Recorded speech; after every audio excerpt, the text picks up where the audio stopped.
샬롬 반갑습니다. 오늘은 방언의 종류를 살펴보면서 방언에 대한 몇 가지 오해를 풀어보도록 하겠습니다.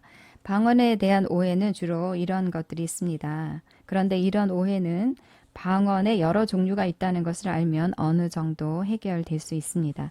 방언에는 여러 종류가 있는데 그 가운데서 교회의 유익을 위한 방언, 외국어로 들리는 방언, 말할 수 없는 탄식으로 간구하게 하는 방언은 누구나 할 수 있는 방언이 아닙니다. 하나님께서 특별히 세우신 사람이 할 수 있는 방언입니다. 그리고 개인의 유익을 위한 기도로서의 방언은 모든 그리스도인이 할 수 있는 방언입니다. 우리가 주로 많이 하고 있는 방언이 개인의 유익을 위한 기도 방언이지요.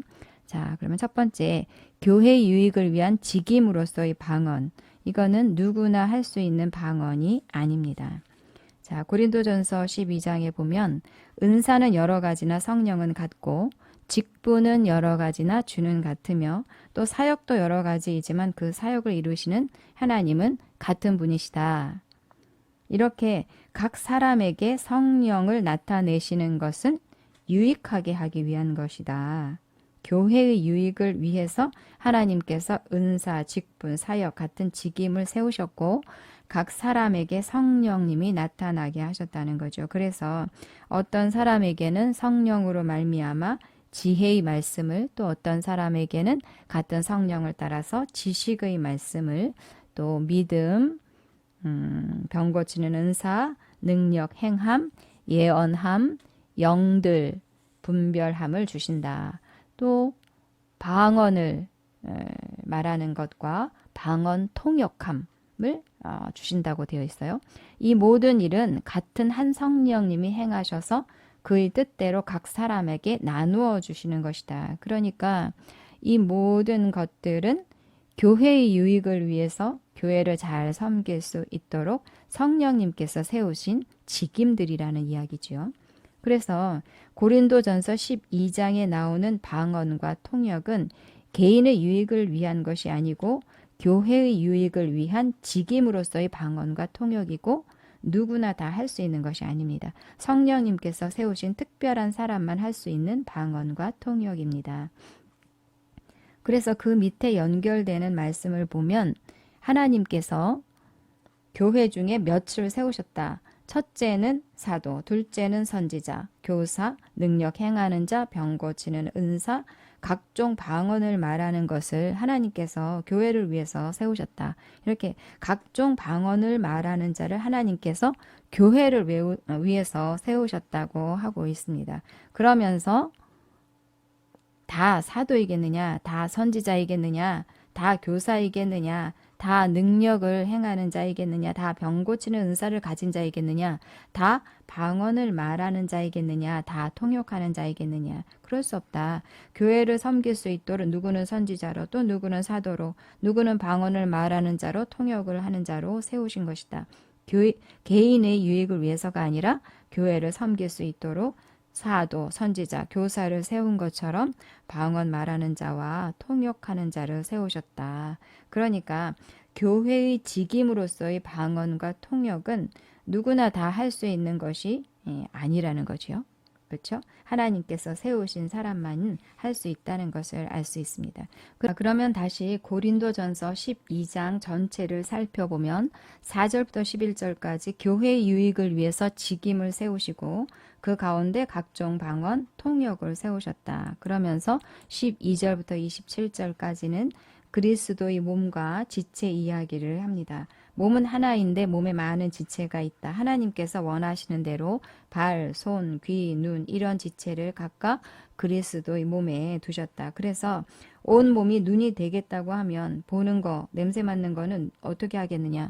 각각 자기 자리가 있고 해야 할 일이 있고 그렇게 온 몸이 서로 유기적으로 연합하고 통일되게 움직이면서 서로 돌보게 하셨다. 그런 것처럼 하나님이 교회 중에 사도, 선지자, 교사, 능력 행하는 자 등등을 세우셔서 교회를 섬기게 하셨다. 누구나 다 사도이겠느냐? 다 방언을 말하겠느냐? 그럴 수 없다. 그래서 이런 흐름 속에서 다 방언을 말하는 자이겠느냐가 나온 것입니다. 교회에 목사님, 장로님, 교사들을 세우셨는데 누구나 다 목사님이겠느냐, 누구나 다 교사이겠느냐, 그럴 수 없지 않느냐. 그래서 다 방언을 말하는 자이겠느냐. 이 말씀을 고린도전서 12장 전체의 맥락 속에서 이해를 해야 하는데 딱 30절 말씀만 딱 따로 떼가지고 생각하면 오해하기가 쉽다는 이야기죠. 왜냐하면 또 고린도전서 14장에는 누구나 다 할 수 있는 자기의 덕을 세우는 방언에 대한 말씀이 나오기 때문입니다. 자, 그런데 고린도 교회는 성령의 나타나심이 매우 왕성했던 교회였고 그래서 방언 말하는 자, 통역하는 자들도 많았던 것 같습니다. 그러다 보니까 예배 도중에 벌떡벌떡 일어나서 방언을 말하는 자들이 생겨나서 예배의 분위기가 무질서하게 되었던 것 같아요.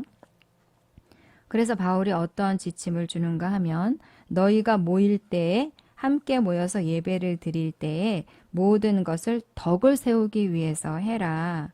초대교회 때는 어떤 교회라는 건물이 없었습니다. 각 가정에서 예수 믿는 자들이 모여서 예배를 드렸는데 그렇게 함께 모여서 예배를 드릴 때 찬송시도 있고 가르치는 말씀도 있고 계시도 있고 방언도 있고 통역함도 있는데 모든 것을 덕을 세우기 위해서 해라. 교회 전체의 유익을 위해서 해라. 이렇게 말하는 거죠. 그런데 만약에 누군가 방언을 한다면 두 사람, 세 사람이 질서 있게 차례를 따라서 하고 차례를 따라서 방언을 하고 그리고 방언을 했다면 누군가 다른 사람이 통역을 해야 한다.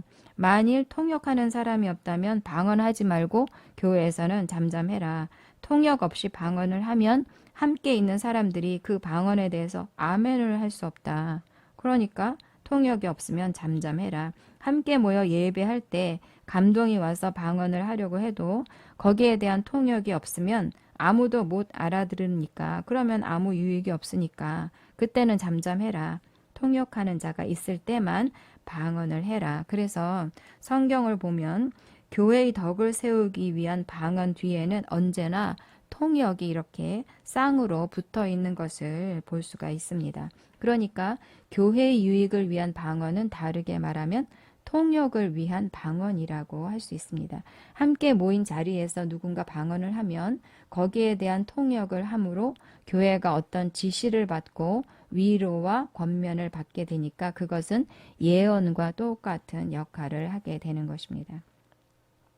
그런데 우리가 여기서 한 가지 더 살펴볼 것이 있습니다. 너희가 모일 때에 찬송시, 가르치는 말씀, 계시, 방언, 통역함도 있는데 이 모든 것을 덕을 세우기 위해서 차례를 따라 하고 방언하고 통역해라. 그런데 이 말씀 앞에 그런즉이라는 접속사가 붙어 있습니다. 그런즉 형제들아 어찌할까? 뭔가가 문제가 있는데 그 문제에 대한 해결책으로 이렇게 하라는 지침을 준 거잖아요. 그래서 앞으로 올라가면 뭐가 문제였는지를 알 수가 있습니다. 그러므로 온 교회가 함께 모여 다 방언으로 말하면 알지 못하는 자들이나 믿지 아니하는 자들이 들어와서 너희를 미쳤다 하지 않겠느냐. 예언을 하면 사람들이 알아들으니까 예언을 통해서 깨닫기도 하고 하나님을 경배하기도 하지만 함께 모인 공식적인 예배 가운데서 이 사람 저 사람이 무차별적으로 무질서하게 벌떡벌떡 일어나서 알아듣지도 못하는 방언을 하면 그것도 온 교회가 정신없이 벌떡벌떡 일어나서 방언을 하면 믿지 않는 자들이 와서 미쳤다고 하지 않겠느냐. 그래서 모였을 때 방언이 임하면 순서를 따라서 질서 있게 방언을 하고 통역을 하라고 지침을 준 것입니다.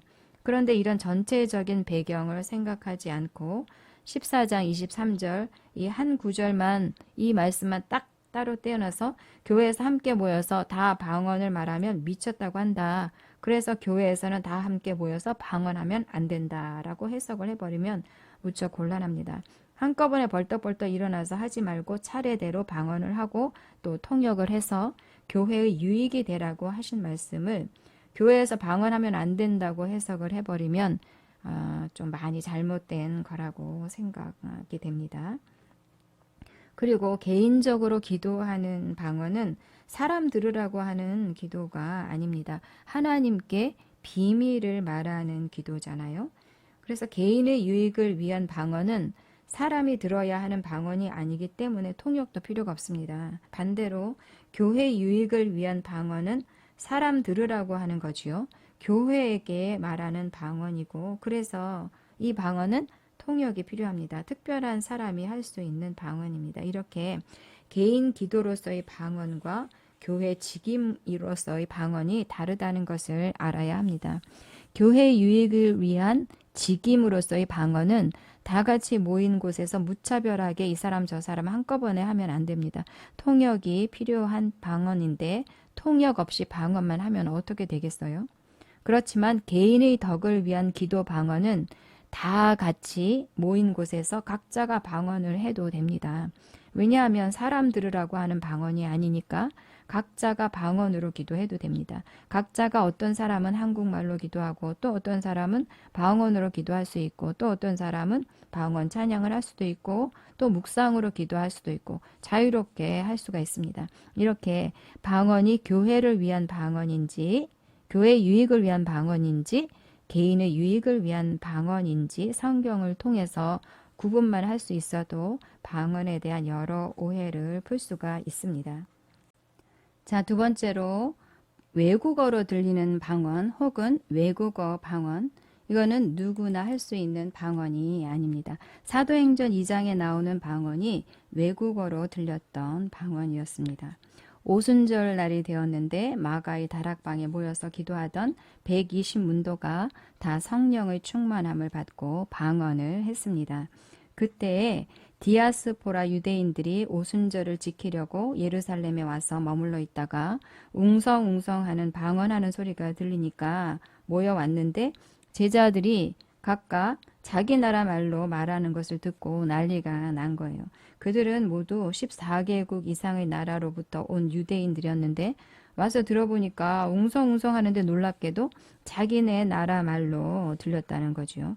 그래서 이 사람들이 다 갈릴리 사람들이 아니냐, 어떻게 우리 각 사람이 우리가 난 곳의 방언을 들을 수 있느냐, 우리 각 언어로 하나님의 큰 일을 말하는 것을 듣고 있다. 이게 어떻게 된 일이냐 하면서 놀라고 당황해합니다.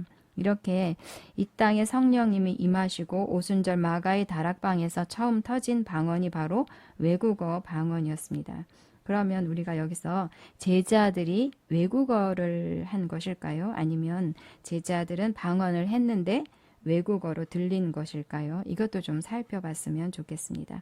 그들이 다 성령의 충만함을 받고 성령이 말하게 하심을 따라 다른 언어들로 말하기 시작하니라.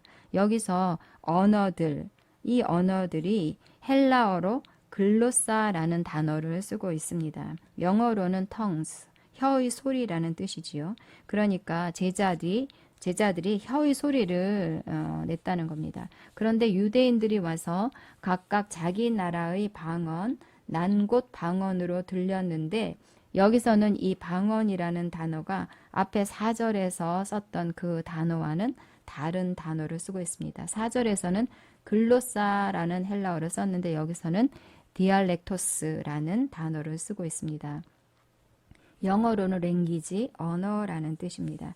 다시 말해서 제자들은 혀의 소리, 방언을 했는데 유대인들은 자기네 나라 언어 외국어로 들은 것이죠. 제자들이 외국어를 말한 것이 아니라 혀의 소리, 방언을 했고 유대인들의 귀에는 자기 나라 언어 외국어로 들렸다는 것을 알 수 있습니다. 그래서 그들이 분명히 갈릴리 사람들인데 외국어를 모를 텐데 어떻게 웅성웅성 방언을 하는데 외국어로 들리냐? 더구나 하나님의 큰일에 대해서 듣게 되니까 그것이 표적이 되어서 믿지 않던 유대인들이 3,000명이나 구원받는 초자연적인 역사가 일어났습니다. 이렇게 외국어로 들리는 방언을 표적 방언이라고도 합니다.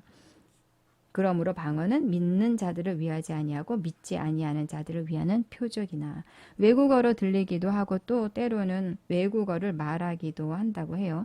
저는 한 번도 들어보지 못했는데 간증이나 책을 통해서 보면 간혹 그런 일들이 일어나고 이런 일들을 통해서 예수를 믿게 되었다는 이야기를 합니다. 믿지 않는 자들에게 그 방언이 표적이 되어서 예수를 믿을 수 있게 하는 방언인 거지요. 그래서 이 외국어 방언은 믿지 않는 사람들에게 증거가 되기 위한 방언으로 흔히 있는 일은 아니고 누구나 할 수 있는 방언도 아니고 또 자기가 하고 싶다고 해가지고 아무 때나 할 수 있는 방언도 아닙니다. 자, 그런데 어떤 분들은 랄랄랄라 따따따따 이런 방언은 방언이 아니다. 오직 외국어 방언만 방언이다라고 하시는 분들이 있습니다. 만약에 외국어 방언만 방언이라고 한다면 고린도전서 14장 2절 이 말씀을 해석을 할 수가 없습니다. 방언을 말하는 자는 사람에게 하지 아니하고 하나님께 하나니 이는 알아듣는 자가 없고 영으로 비밀을 말함이라. 이 말씀을 어떻게 해석을 해야 합니까? 방언은 알아듣는 자가 없고 하나님만 알아듣는다고 하는데 외국어 방언은 사람이 알아듣잖아요. 사람 들으라고 하는 방언이고 그래서 사람이 알아듣는 방언이잖아요. 그래서 외국어 방언만 방언이라고 한다면 고린도전서 14장 2절을 해석할 수가 없습니다. 그러니까 외국어 방언만 방언이라고 하는 것은 한참 잘못 해석한 것이라고 생각이 됩니다.